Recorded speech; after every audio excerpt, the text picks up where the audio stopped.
கேரளாவில் ரொம்ப ரொம்ப பிரபலமான பாகற்காய் சிப்ஸ் எப்படி செய்கிறதுன்னு பார்க்கலாமா? அதுக்கு இந்த மாதிரி ஒரு பெரிய பாவக்காவை எடுத்துகிட்டு அதற்கு முன்னாடியும் அந்த காம்பு பகுதியும் நம்ம கட் பண்ணி எடுத்துக்கிடலாம். எடுத்துட்டு இந்த மாதிரி குட்டி குட்டியாக ரவுண்டாக கட் பண்ணுங்கள். ரொம்பையும் மெல்லிசாக இருக்கக்கூடாது, ரொம்பையும் திக்காக இருக்கக்கூடாது. இந்த மாதிரி ரவுண்டாக எல்லாத்தையும் கட் பண்ணி எடுத்துக்கிடலாம்.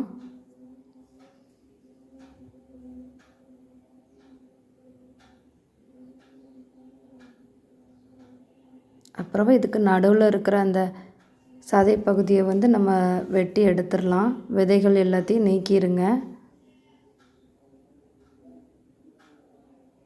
இந்த மாதிரி உங்களால் முடிஞ்ச அளவுக்கு இந்த மாதிரி நல்ல மெல்லிசாக வெட்டி எடுத்துக்கோங்க. அப்போ தான் உங்களுக்கு மொறுமொறுன்னு வரும்.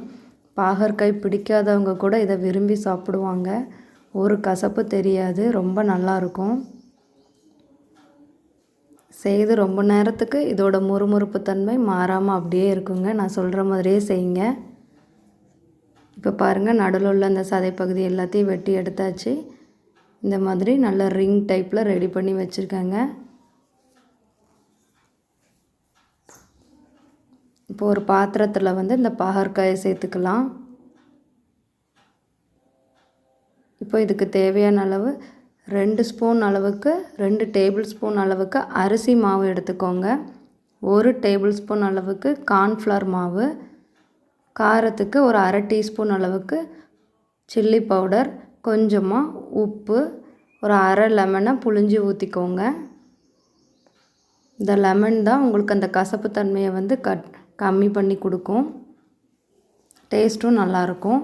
தண்ணியை கொஞ்சம் கொஞ்சமாக சேர்த்து இந்த மாதிரி தெளித்து பெசரி விடுங்க. மொத்தமாக ஊற்றிடாதீங்க, கொஞ்சம் கொஞ்சமாக தெளித்து சேர்த்துக்கலாம். இந்த மாவு அந்த பாகற்காய் ஃபுல்லாகவே அந்த மசாலா எல்லாம் கலந்து வரட்டும். இந்த மாதிரி நல்லா அழகாக பிசைஞ்சு எடுத்து வச்சுக்கோங்க.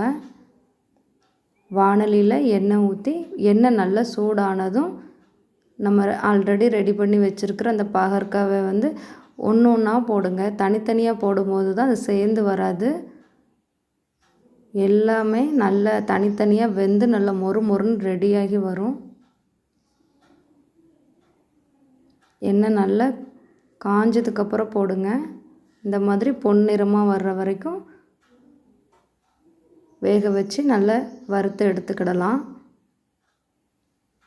அவ்வளோ பாகற்காவும் இந்த மாதிரி செய்து முடிச்சாச்சு.